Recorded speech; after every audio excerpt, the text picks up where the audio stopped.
Assalamualaikum warahmatullahi ta'ala wabarakatuh. Alhamdulillahi rabbil alamin. Wassalatu wassalamu ala ashrafil mursalin wa ala alihi wa sahbihi ajma'in. Qala subhanaka la ilma lana illa ma 'allamtana innaka antal alimul hakim. Qala rabbi shrah li sadri wa yassir li amri wahlul 'uqdatam min lisani yafqahu qawli. Allahumma iftah 'alaina hikmataka wa anshur 'alaina min khazaini rahmatika ya arhamar rahimin. Allahumma iftah 'alaina abwaaba fadlik wa anshur 'alaina khazaini rahmatik. Allahumma iftah 'alaina abwaaba fadlik wa anshur 'alaina khazaini rahmatik. Allahumma iftah 'alaina abwaaba fadlik wa anshur 'alaina khazaini rahmatik. Amin amin amin ya rabbal alamin.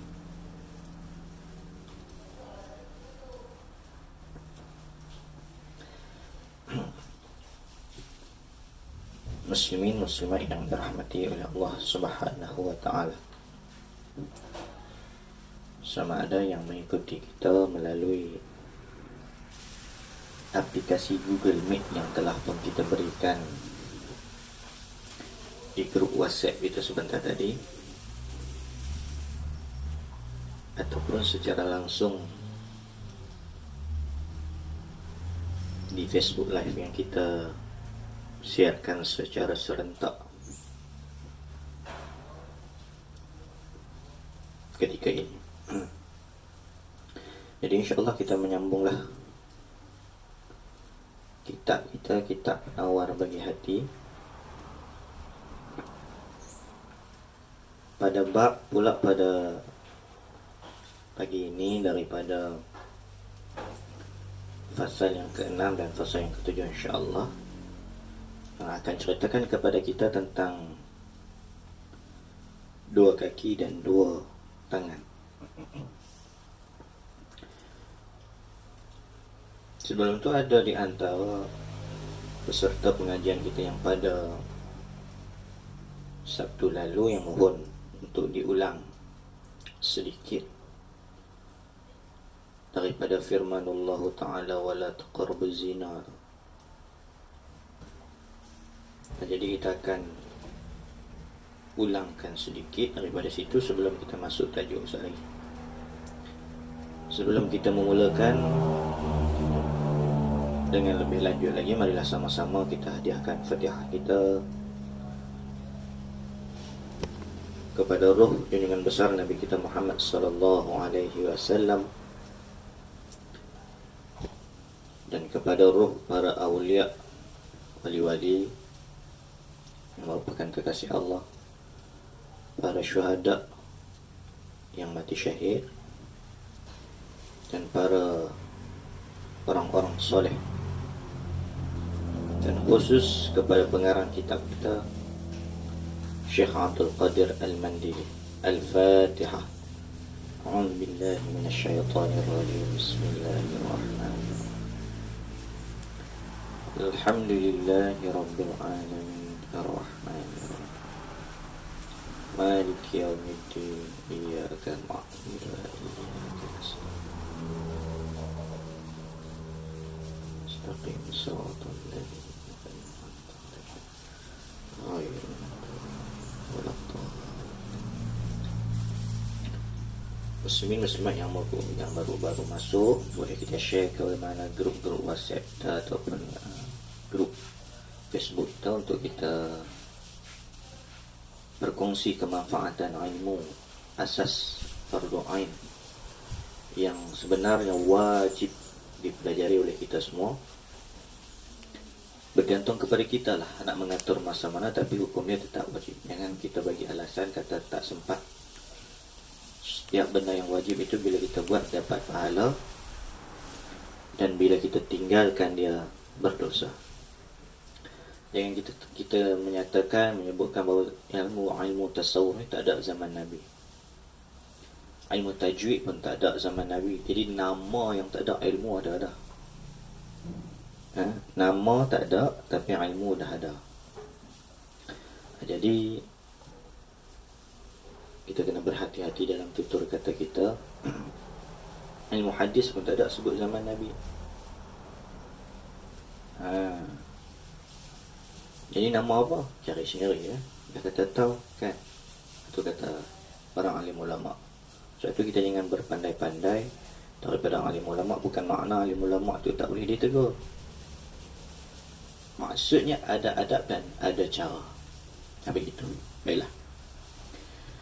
Tuan-tuan muslimin muslimat yang dirahmati Allah, maka kita mulakan terus kitab kita dengan waqala al-musannif rahimahullah ta'ala, dan berkatalah tuan pengarang bagi kitab Penawar Bagi Hati kita, iaitulah Syekh Abdul Qadir Al-Mandili. Apa dia kata? Fasal yang ke-6 dan fasal yang ke-7. Dia sekalikan fasal yang ke-6 dan fasal yang ke-7 pada menyatakan, pada nak menerangkan dua tangan dan dua kaki. Maka sebelum kita nak masukkan di sini pada tajuk ni, kita nak tunaikan dulu. Ada beberapa orang yang minta untuk diulang sikit yang bahagian muka surat 18 bawah sekali. Tajuk bawah kita muka surat 19. Jadi kita kena tengok sikit pada muka surat 18. Mungkin hari itu dia berhajat kepada faham, nampak tak apa nak jelas. Jadi kita perjelaskan sikit. Kita tengok pada muka surat 18 baris yang ke berapa ni? 1, 2, 3, 4.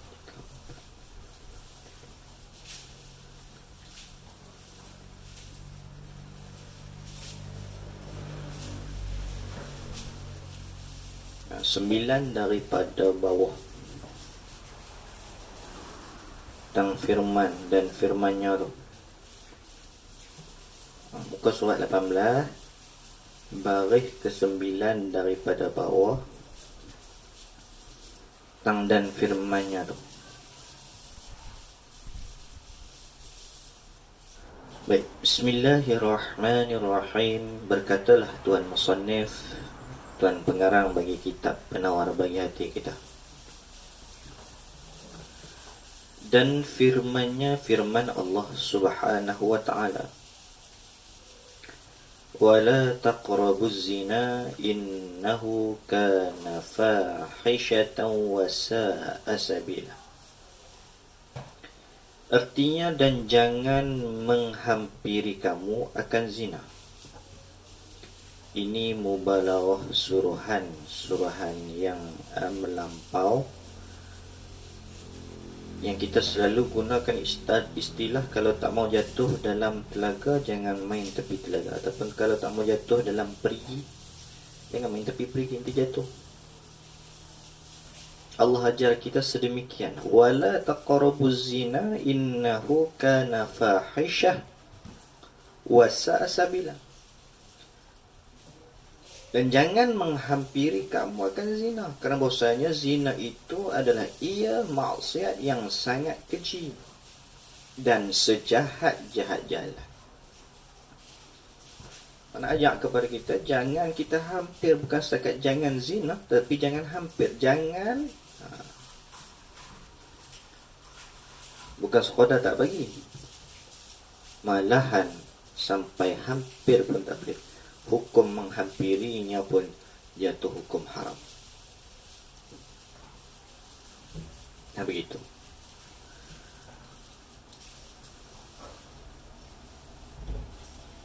Artinya sejahat-jahat pekerjaan lah, kata sejahat-jahat jalan tadi.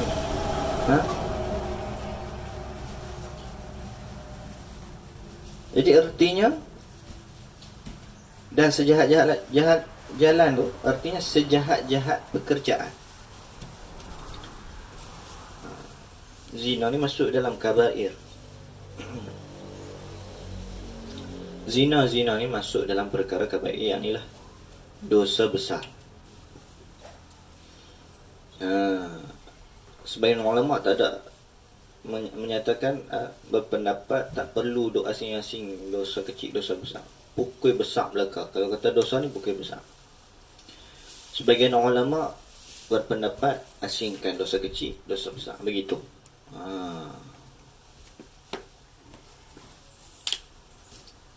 Jadi jangan kita hampir.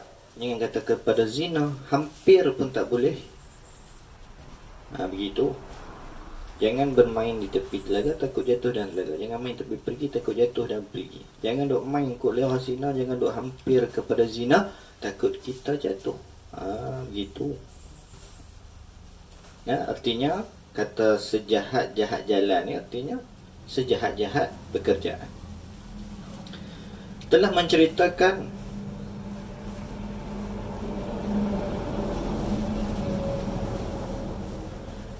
menceritakan oleh Al-Bukhari dan Muslim. Tadi habis lah. Yang ni yang bau pula. Habis tu. Fahamlah situ. Lalu lanjutan daripada situ, daripada ayat tadi. Telah menceritakan oleh Al-Bukhari dan Muslim daripada Ibnu Mas'ud. Ibnu Mas'ud ni bin Mas'ud lah. Nama dia apa dia? Abdullah anak Mas'ud.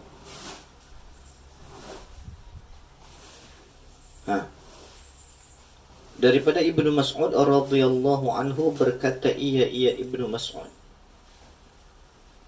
bertanya aku akan Rasulullah sallallahu alaihi wasallam. Ibnu Mas'ud tanya, apa dosa yang lebih besar pada sisi Allah? Sungguh-sungguh kata dosa besar ni apa sebenarnya hak paling besar di sisi Allah? Ditanya pada Rasulullah sallallahu alaihi wasallam.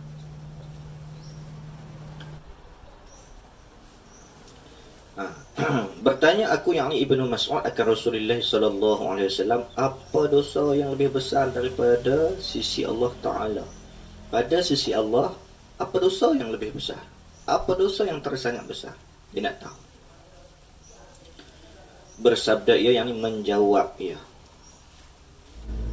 Bersabda ia, yakni menjawab ia, ya Rasulullah sallallahu alaihi wasallam, bahawa engkau jangan jadikan bagi Allah Taala akan yang menyengutui. Jangan menyamakan Allah dengan sesuatu. Jangan mensyirikkan Allah, itu bahasanya. Dan padahal ia juga menjadikan akan dikau. Jangan kita duk syirik akan Allah, menyamakan akan Allah Ta'ala dengan sesuatu, padahal Allah yang menjadikan kita, Allah yang mencipta kita. Kenapa kita nak mensyirikkan, nak menyamakan dengan Allah? Bukan orang lain yang menjadikan kita, Allah Subhanahu Wa Ta'ala yang menjadikan kita. Tak apalah, habis soalan tu. Bersembah aku, yakni bertanya aku, bukan bersembah aku ampun patik tu, bukan begitu bahasanya. Bersembah aku ni bahasa yang hormat juga, tapi pemahamannya apa? Bersembah aku, bertanya aku. Dia tanya lagi. Ibnu Mas'ud, Abdullah Ibnu Mas'ud ni tanya lagi, bahwasanya demikian itu, demikian kata, bahawa engkau jadikan bagi Allah Ta'ala akan yang menyengutui. Tu. Sungguhnya dosa yang sangat besar. Dia kata macam tu. Lepas daripada hak tu apa? Kemudian apa? Kata Ibnu Mas'ud. Lepas kata bersembah aku, bertanya aku, dah dengar hak tadi ni, kata jangan mensyirikkan Allah. Maka bersembah aku, bertanya aku, Ibnu Mas'ud. Aku tu Ibnu Mas'ud lah. Tulis kalau kata kod-kod kita tak faham. Macam mana? Maksudnya demikian itu yang kata bahawa engkau jadikan bagi Allah Ta'ala akan yang menyengutui, yang mensyirikkan Allah tu dosa yang sangat besar. Bersembah aku, kemudian apa pula lepas daripada tu? Bersembah aku ini bertanya aku lagi, kemudian selepas daripada tu apa? Ya Rasulullah. Bersabda ia Rasul, bahawa engkau bunuh anak engkau kerana takut engkau bahawa makan ia anak engkau serta engkau. bunuh anak. Okey apa? Kita takut apa? Kita takut dia curi rezeki kita. Kita takut dia berkongsi rezeki. Takut kita tak cukup. Rezeki ni bukan kita yang cari. Itu hanya usaha ikhtiar. Yang bagi rezeki Allah Subhanahu wa ta'ala. Ni musim PKP. Usaha ikhtiar kena ada. Tapi yakin insya-Allah rezeki Allah yang bagi. Atas jalan akidah Ahlussunnah wal Jamaah kita kena usaha. Usaha macam mana jalan sekalipun. Kadang-kadang usaha lebih, rezeki sikit je. Kadang-kadang tak usaha, rezeki mari, tak mau-mau. Itu alamat, kata tanda rezeki ni Allah bagi. Kita 4 bulan dalam perut mak kita, Allah telah menetapkan rezeki dia banyak mana, jodoh dengan siapa, mati dia tarikh bila. Itu yang telah dipertetapkan kepada kita. Ini orang yang pertama, yang kedua, dosa yang besar yang dijawab oleh Rasulullah sallallahu alaihi wasallam. Dosa yang paling besar selepas daripada dosa mensyirikkan Allah. Kemudian tak apalah, bersembah aku. Bertanya aku lagi lah. Yang ni Abdullah ibn Mas'ud. Dia tanya apa? Kemudian apa? Kemudian apa lagi ya Rasulullah? Bersabda ia Rasulullah sallallahu alaihi wasallam. Tulislah ia tu, ia siapa? Okey. Kata saya itu tulis aku kitab bahasa lama ni kita kena macam tu lah. Bukan bahasa lama sangat. Mereka kadangnya terjemah terus daripada Arab ke Melayu tanpa ambil mafhum harfi bi harfi. Terkadang nak baca kitab, bukan terkadang, majoritinya nak baca kitab Jawi lama ni, kita nak kena ada ilmu alat juga. Tu. Kecuali lah kalau kita ada dobit-dobit tu boleh, yang boleh menggagahkan kita untuk faham.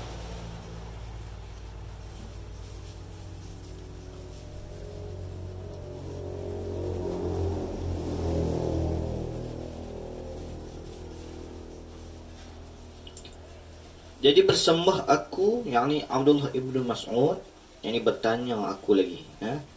Kemudian apa dia lagi lepas ni ya Rasulullah? Selepas daripada hak dua tadi ada tak lagi? Hukumnya, kefahamannya macam itulah. Bersabda ia, menjawab ia Rasulullah sallallahu alaihi wasallam, bahawa engkau berzina akan perempuan orang yang hampir dengan rumah engkau.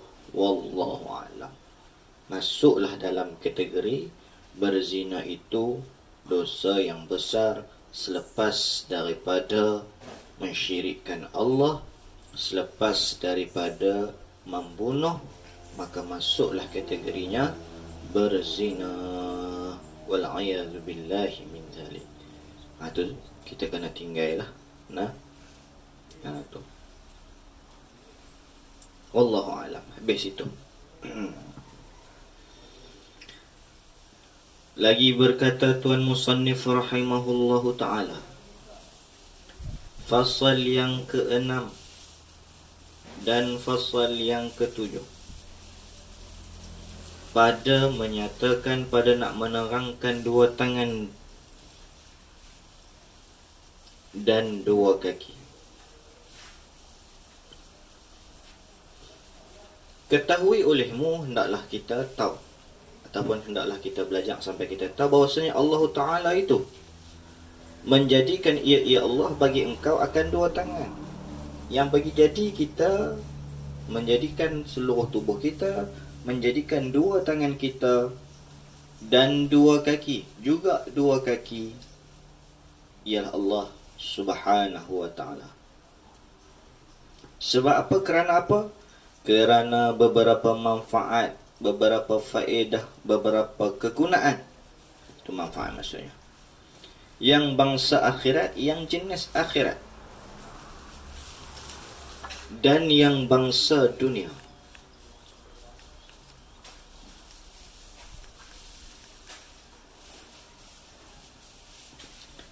Yang jenis akhirat dan yang jenis dunia.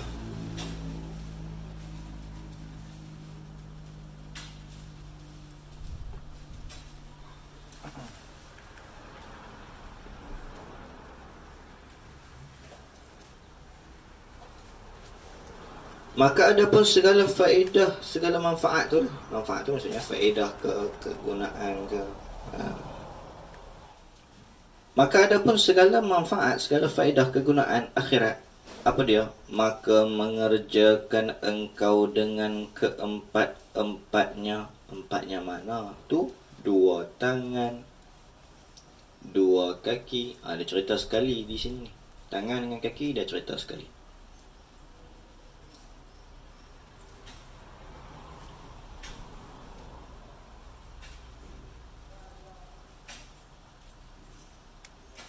Maka mengerjakan engkau dengan keempat-empatnya akan segala pekerjaan kebajikan. Tengok situ, kebajikan. Nampak tak tulisan? Tulis tak arti, bubuh titik kebajikan. Ataupun tulis di atas tu kebajikan.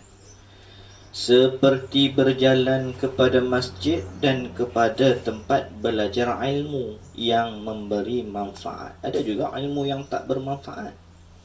Sampaikan Rasulullah sallallahu alaihi wasallam pun berdoa, wa na'udzu bika min ilmin la yanfa.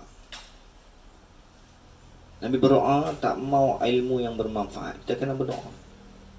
Bahkan Nabi juga berdoa, Rabbi zidni ilma, tambahkan ilmu, tambahkan ilmu. Sedangkan ilmu Nabi kita Muhammad sallallahu alaihi wasallam ini meliputi ilmu-ilmu yang terdahulu, meliputi semua ilmu para nabi, meliputi seluruh ilmu yang ada daripada makhluk ni. Itu Nabi kita Muhammad sallallahu alaihi wasallam.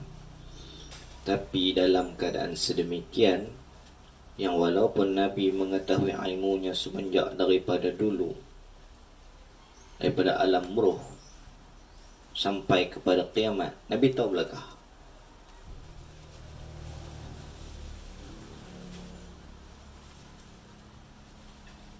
Itu Nabi SAW. Seperti berjalan kepada masjid dan kepada tempat belajar ilmu. Ilmu mana? Ilmu yang memberi manfaat. Dan berjalan kepada tempat perang sabil. Perang sabil. Perang sabilillah lah. Perang. Lah ni tak ada lah.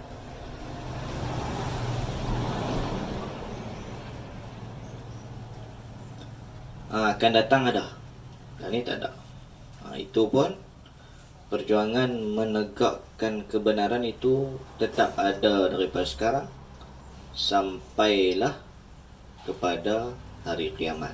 Maka kita pilihlah perjuangan yang menegakkan kebenaran. Yang tidak menegakkan kebenaran jangan kita sertai sekali-kali.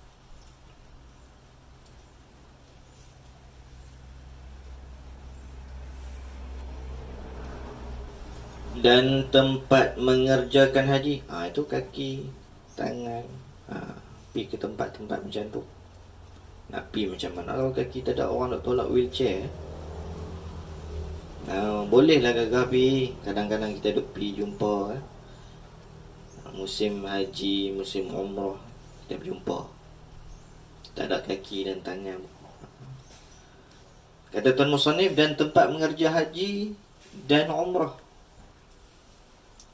Tempat mengerjakan haji dan umrah, guna kaki dengan tangan. Tak ada kaki tangan tak larat kita, jenuh orang tolak. Dan berjalan kerana ziarah. Jalan kerana ziarah pun tak apa. Jangan ziarah untuk buat sesuatu perkara yang haram. Misalnya pergi berziarah untuk sembang hal peribadi orang. Assalamualaikum Cik Jah, tak maaf lah nama.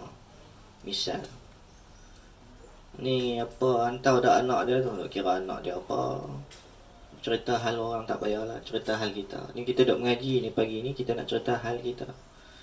Hal kaki tangan kita selama ni guna betul atau tidak. Hal kemaluan kita selama ini dipergunakan pada jalan yang diizin syarak ataupun tidak. Kita tak mau tengok kepada orang lah, kita nak tengok kepada kita. Dan menghubung rahim, yakni silaturrahim. Guna kaki tangan untuk hubung silaturrahim, bukan guna untuk bergaduh, bertumbuk aku bergerak katok hang aku, bukan. Tu bukan guna, bukan cara dia. Ini nak kena cerita, ini buku panduan yang telah pun mungkin kita terlalai seketika daripada mengetahui. Dan berjalan kerana ziarah dan menghubung rahim, hubung silaturahim. Dan yang lainnya, lain daripada segala ibadah yang dikerjakan dengan dua kaki. Yang lainnya, yang lain daripada contoh-contoh misal tak salah. Yang mana daripada segala ibadah yang dikerjakan dengan dua kaki. Segala ibadah yang dibuat dengan dua kaki itu, selain daripada misal-misal yang dibagi tak sah. Mana? Dan seperti menghilangkan yang mungkar dengan tangan.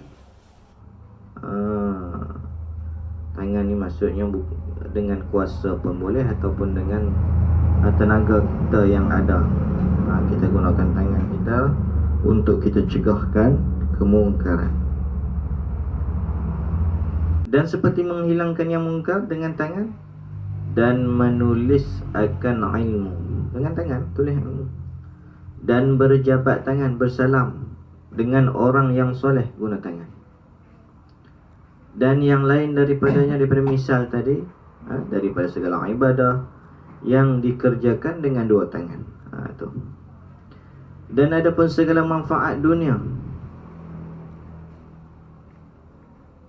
faedah dunia daripada tangan dan kaki, maka iaitu apa dia? Faedah tangan, faedah manfaat tangan kaki tadi, berusaha dengan dua tangan dan dua kaki itu pada mencari harta benda dan segala tujuan engkau, dan memelihara engkau dengan dia daripada mudarat. Tu dia cara dia, mencari harta benda kita, mencari rezeki kita, cari barang-barang yang kita nak. Itu dari segi dunia lah. Dan tolong jaga kita daripada mudarat, longkang. Tangan kalau jatuh boleh buat tampalan. Nak pegang apa-apa tak boleh. Naik motor tadi nak pegang macam mana? Susah kat tu, kan?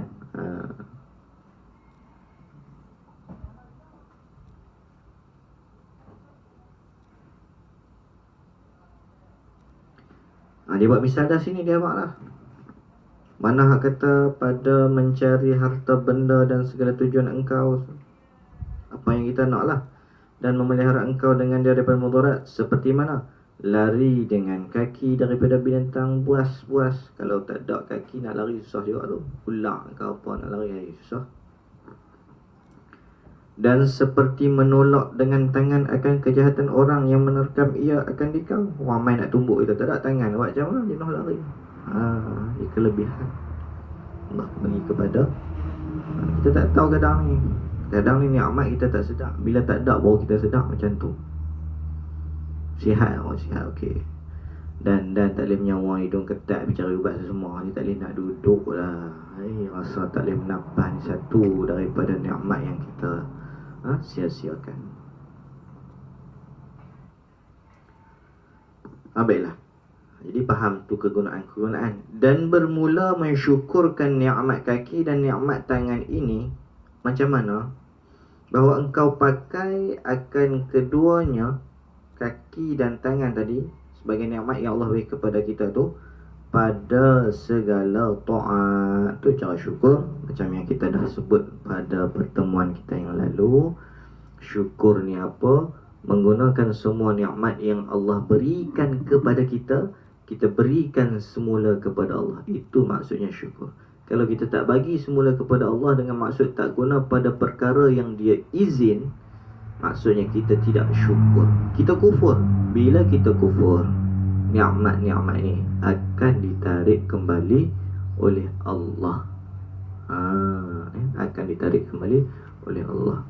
Tu kita kata, tengok dia tu dengan Islam, dia tu dengan Nabi, pangkang sedia, malah duk peleceh Nabi ni, kata macam-macam dekat Nabi. Mata dia terang elok pun. sihat ya pun, tak ada sakit apa, duk boleh pergi sana pergi sini. Bini dia tak pakai tudung pun. Ini yang disebutkan sebagai istidraj, nikmat yang Allah bagi untuk menjauhkan dia lagi daripada Allah. Wal'ayazubillah. Yang ni kita takut. Kita kena mohon kepada Allah agar nikmat yang Allah beri kepada kita sekarang ni bukan nikmat yang tertipu. Istidraj ni setengah guru memberi misal, kalau kata bagi elok-elok macam ni, bukan bagi macam tu, bagi juga tapi baling, kan? Istidrajnya takut macam tu. Allah bagi tapi bagi ke dalam keadaan baling, bukan nak bagi elok kita. Mungkin barang tu hancur berkecah, mungkin nikmat yang dia bagi akan menghancurkan kita. Maka kita nak pemberian nikmat daripada Allah, menerima dengan cara yang elok, bukan sebegini. Macam tu. Maka sebab itu kita nak mudah-mudahan kita bukan mendapat nikmat yang istidraj wal'iyadzubillah.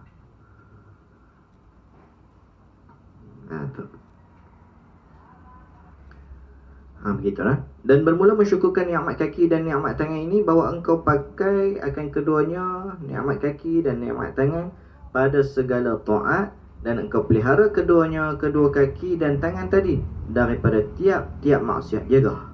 Maka jangan engkau menyakiti dengan dua tangan engkau akan yang diharamkan pada syarak menyakitinya. Jangan kita sakitkan dengan dua tangan yang syarak izin kepada kita dengan perkara-perkara yang diharamkan oleh syarak. Jangan. Dan jangan engkau khianat dengan kedua mana? Kaki dengan tangan itu, akan orang yang dipercayai engkau dengan dia, dengan dua kaki dengan tangan. Maksudnya kita khianat. Kawan kita orang panggil apa? Sebut apa? Tikam belakang. Tikam belakang ni bukan maksudnya kita ni terbabit benda-benda maksiat, dia yang tolong bocorkan. Tu orang tak panggil tikam belakang, tu bagus dah, dia tolong tegur kita. Ni duk sama-sama baik ni, apa rahsia-rahsia yang sepatutnya menjadi rahsia, dia bocorkan. Padahal rahsia ni ada strategi yang baik untuk agama, untuk syariat, dia bocorkan. Habis rosak. Ni orang panggil tikam belakang lah. Ataupun benda-benda apa, kenderaan ke, harta benda kita ke, urusan kita ke, yang dirosakkan hasil daripada tangan. Mungkin sahabat kita ataupun orang yang cuba kepada kita. Jangan buat khianat macam tu. Dan jangan engkau pegang dengan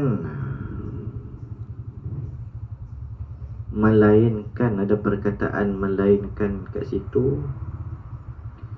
Ala zahirnya mudah-mudahannya tak ada. Tak ada.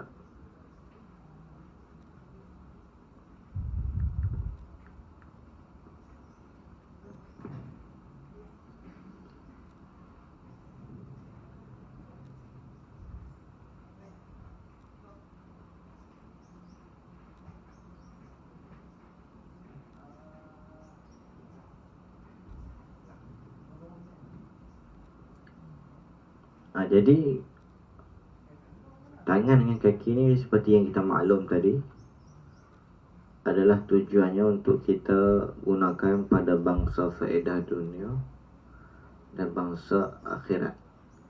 Hak dunia ni lebih-lebih lagi lah, setiap hari 24 jam kita celak mata, adalah untuk kita mencari rezeki. Bangun celak pagi, kalau tangan tak boleh nak bergerak, wal'ayazubillah, stroke misalnya. Allah, susah hati kita. Anak bini, aku tak makan lagi. Bangun kaki tak boleh nak berjalan. Allah, macam mana anak bini aku? Jadi rezeki ni dia ada 4 jenis, Imam Ghazali kata. Yang pertama namanya maqmun, rezeki yang sudah dijamin oleh Allah. Rezeki ni dia macam makanan yang boleh kita dapat tanpa kita cari, untuk membolehkan seseorang kita beribadah kepada Allah. dah jamin. Sebab apa? Kerana dialah yang perintahkan kita beribadah, maka dialah juga yang menjamin rezeki kita. Itu rezeki yang pertama yang disebutkan matmun. Rezeki yang kedua dipanggil dia dengan maqsum, yakni yang sudah dibahagi-bahagikan oleh Allah. Itulah yang telah dibahagikan oleh Allah dan telah dituliskan di Lauhun Mahfuz tu, seperti apa yang dia makan, apa yang dia minum, apa yang dia pakai, selama mana dia hidup lah. Pada waktu-waktu yang ditentukan. Dia ni tak tambah tak kurang. Ini rezeki pada bahagian yang kedua yang namanya maqsum. Yang ketiga, kata Imam Ghazali, mamluk, yang dimiliki oleh hamba mamluk ni. Itulah rezeki yang dimiliki oleh seorang hamba, termasuklah harta di dunia ni, mengikut apa yang telah ditentukan dan dibahagikan oleh Allah kepadanya.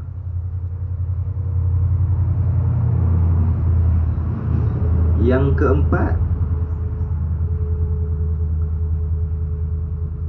pembagian yang keempat namanya mau'ud, pembagian rezeki. Hak ni yang dijanjikan oleh Allah. Itulah rezeki yang dijanjikan oleh Allah kepada hamba-hambanya yang bertakwa. Ni nak kena tengok dalam kitab Minhajul Abidin, ada sebut ni. Jadi ada amalan memudahkan rezeki, dia tak dobit oleh guru kita.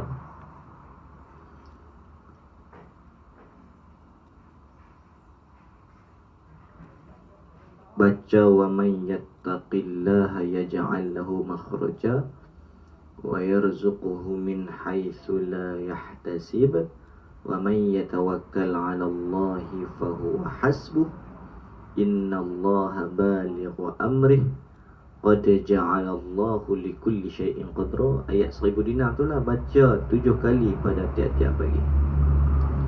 Baca 7 kali pada tiap-tiap pagi. Kemudian kita baca ayat ni sekali. Mana ayat hak kena baca sekali ni? Allahu tariqi ar-rahmanu rafiqi ar-rahimu yahrusuni min kulli syai'in yalmisuni. Tu. Jadi apa dia kelebihan dia?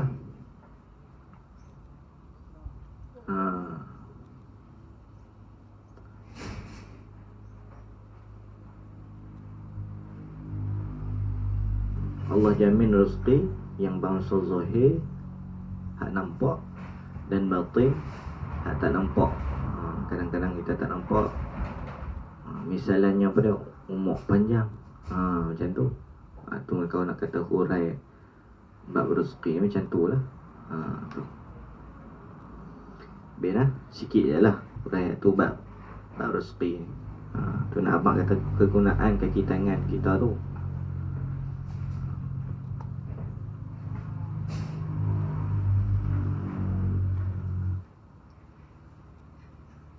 Dan jangan engkau pegang dengan dia tulis kat situ melainkan yang kitab kita. Kita tengok kitab kita boleh.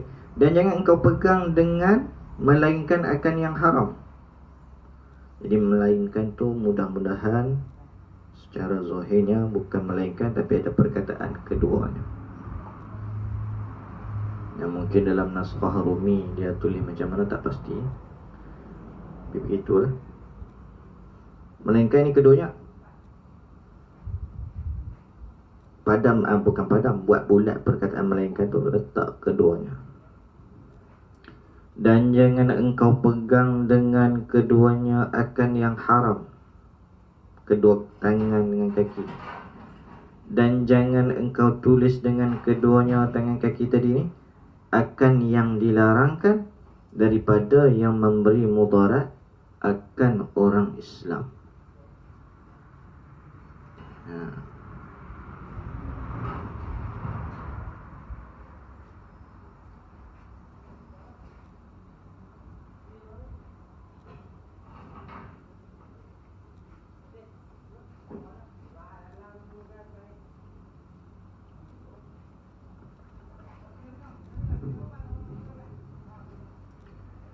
Janganlah kita tulis benda-benda yang memberi mudarat pada orang Islam. Kadang-kadang kerja kita sebagai wartawan nak kena jaga juga. Sekala memang kita tahu perkara-perkara akhir zaman ni banyak benda-benda berlaku daripada moral-moral Islam.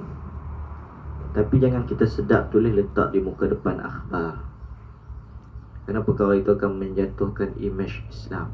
Kita ni betul benda buat yang memang, tapi kita kena pakat-pakat jaga maruah agama. Kita Islam tak? Islam. Kita kena jaga. Sebab Rasulullah sallallahu alaihi wasallam telah berusaha dengan titisan darah. Yang kita maklum darah kita najis, tapi darah Rasulullah sallallahu alaihi wasallam bukan najis. Telah berkorban baginda untuk mengangkat agama. Jangan semudah-mudah untuk kita merendah-rendahkan agama dengan maksud kita menyebar aib agama. Tak boleh. Jangan. Kita tulis tajuk depan. Dua umat Islam melakukan liwat. Dua umat Islam berzina. Ya memang benda tu betul, bukan fitnah. Tapi maruah agama telah kita koyak rabakkan, letak di hadapan untuk disensasikan. Patut benda aib agama kena tutup dan lagi tutup. Selesai cara dalaman.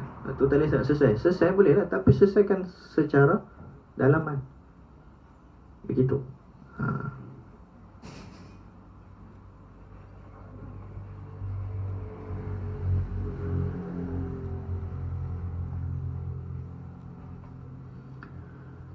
Dan daripada ilmu yang diharamkan seperti sihir, jangan dengan maksud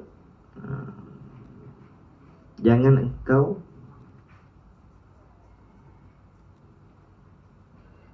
pegang dengan keduanya tangan dan kaki tadi. Daripada ilmu yang diharamkan seperti sihir, maksud tangan dengan kaki jangan buat benda-benda seperti sihir dengan terbabit. Begitu. Dan jangan engkau berjalan dengan kaki engkau kepada tempat yang haram dan kepada tempat orang yang zalim. Jangan. Tempat haram, pub, disco. Masa kita pukul 9, dah ambil 10 minit lagi. Tempat-tempat yang diharamkan. Apa lagi? Tempat-tempat yang zalim, pemerintah yang zalim, kita pergi. Dia bunuh habis dengan tak ada sebab apa, dia hukum habis dengan tak ada sebab apa, dia bersifat zalim dengan rakyat dia. Kita berjumpa, jumpa untuk dakwah, tak apa. Jumpa untuk pesan benda-benda baik kepada dia, tak apa.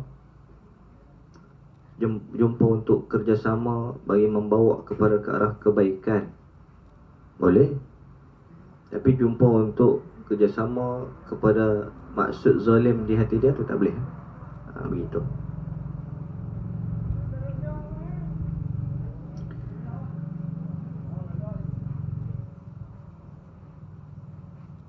Melainkan kerana darurat, tak apa.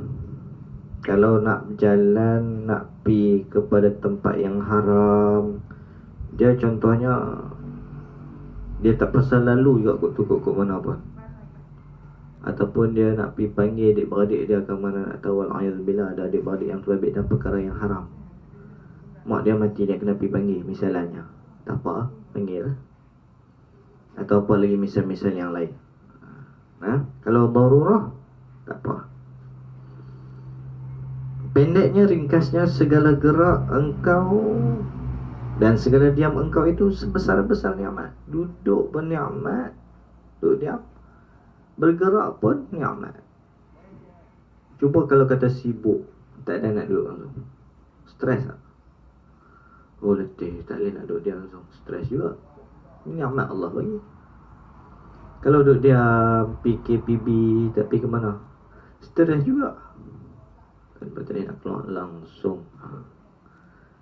Nikmat Allah bagi kepada kita banyak. Jadi gunakan tangan dan kaki sama ada pada diam kita atau gerak kita pada perkara-perkara yang Allah izin.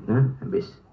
Maka palingkan olehmu, gunakan olehmu, akan dia akan kata kepada taat. Supaya apa? Supaya adalah engkau daripada mereka yang mengetahui akan nikmat dan mensyukurkannya nikmat. Guna pada perkara yang diizin, supaya kita ini tergolong dari kalangan manusia yang tahu akan nikmat. Jangan sampai tak tahu pula, main redah macam kita cerita lah baru ni. Baju dia mahal, tapi baju dia pakai buat benang ya, pergi duk mengalau benang. Jadi jangan kita guna pada perkara-perkara yang Allah tak izinkan kita nah.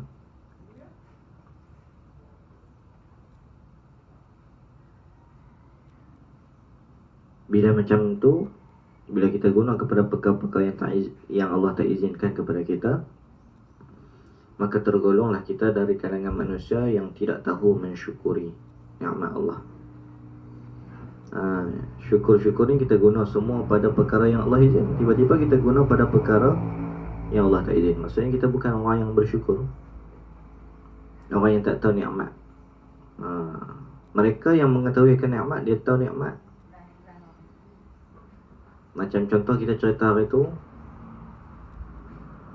dia beli baju mahal-mahal, macam-macam cap lah ni, duk ada hak mahal-mahal, macam-macam jenama hak ada mahal lah. Dia pakai buat turun mengalau di bendang, dia pakai buat turun mandi sungai je, pakai buat mandi baju mahal.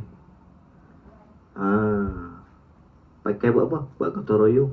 Cantik pakai dah, kotor royong. Tak kenal nikmat. Dia tak menghargai nikmat tu.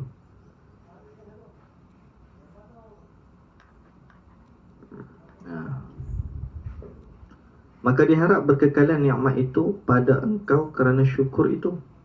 Bila la in syakartum la azidannakum, bila kita syukur Allah akan tambah. Kerana syukur itu pengikat tu bagi nikmat. Syukur ni dia pengikat bagi nikmat, dan sebab bagi bertambahnya nikmat. Kalau kita syukur, dia akan menjadi pengikat, penambat nikmat. Nikmat tu takkan hilang kita syukur. Subhanallah. Sebab tu kita tengok orang-orang soleh, kebanyakan mereka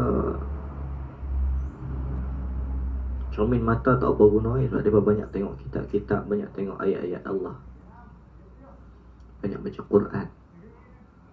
Kita muda-muda umur 20 lebih pakai spek mata dah, banyak tengok telefon, banyak tengok TV, tengok komputer. Kita kurang melihat kepada mushaf Al-Quran yang banyak keberkatannya. Begitu. Allahu Akbar. Jadi dia pengikat. Syukur ni pengikat bagi nikmat, dan sebab bagi bertambahnya nikmat. Dan jangan engkau palingkan, kau gunakan segala gerak dan diam engkau itu kepada maksiat. Supaya apa? Supaya jangan ada engkau daripada mereka yang kafir akan nikmat, yang kufurkan nikmat. Bila kata kita guna kepada maksiat, kita tergolong daripada kalangan mereka yang kufur nikmat. Sebab apa? Sebab kita tak tahu menghargai. Syukur tadi, apa dia maksudnya? Menggunakan semua nikmat kepada Allah. Sebaliknya, yang tidak menggunakan segala nikmat kepada Allah, tu maksudnya kufur. Bila kufur ni orang yang tak tahu syukur. Sebab dia kata artinya tiada syukur akan Allah, sebab guna kepada maksiat. Maka sebab ditinggalkan nikmat itu atau ditanggalkan nikmat itu, maka sebab bagi ditanggalkan, ditarikkan nikmat itu bila mana kita tak bersyukur. Dan sebab bagi seksa, bila tak syukur pun menyebabkan kita jadi menerima seksa yang bersangatan pada hari akhirat. Maksud bila kita buat maksiat, kita tak bersyukur, kita tak guna pada tempat yang Allah izin, bukan sekadar nikmat kita akan tertanggal, akan ditarik, malahan kita akan menerima seksa yang bersangatan pada hari mensaksikan atas mereka itu. Mereka itu mana?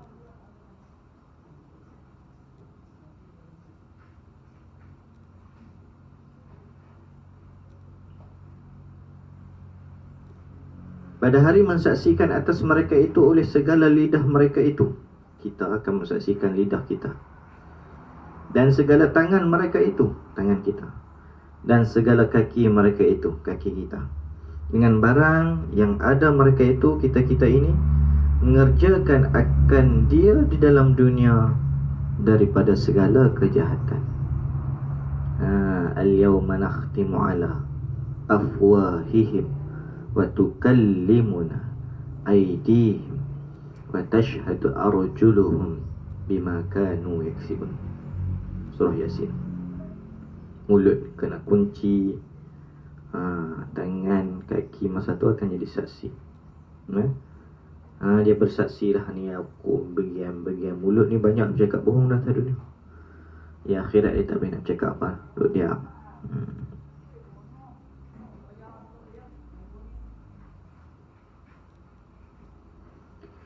Dan ketahui olehmu bahwasanya memelihara, menjaga segala anggota yang 7 ini daripada segala kejahatan dan memakainya, menggunanya pada segala kebajikan, tiada sempurna keduanya melainkanlah dengan membersihkan akan rajanya daripada segala perangai yang dicela, seperti riak dan takabur dan dengki dan kikir, yakni kedekut dan lain-lainnya. Dikehendaki dengan rajanya itu, iaitu hati. Wallahu a'lam. InsyaAllah esok kita akan lihat. Kita dah nak masuk dah pada perkara-perkara daripada hati untuk membersihkan segala sifat-sifat yang tercela. InsyaAllah itu saja. Ada soalan? Baik, tak ada sebarang persoalan masih, insyaAllah. Setakat itu saja pengajian kita pada pagi ini. Jadi kita tutup dengan doa. Subhanakallahumma bihamdika asyhadu an la ilaha illa anta astaghfiruka wa atubu ilaik. Bismillahirrahmanirrahim. Wal 'asri innal insana lafi khusr illa alladhina amanu wa 'amilus salihati wa tawassaw bil haqqi wa tawassaw bis sabr. Allahumma rabbana atina fid dunya hasanah wa fil akhirati hasanah wa qina adzaban nar wa qina adzabal qubur wa qina adzabal mahsyar. Demi masa sesungguhnya manusia itu dalam kerugian, melainkan orang-orang yang soleh, orang-orang yang beramal soleh, dan orang-orang yang berpesan-pesan dengan kebenaran, dan orang-orang yang berpesan-pesan dengan kesabaran. Wassallallahu ala sayyidina Muhammad wa ala alihi wasallam. Alhamdulillah. Taqabbalallahu minkum.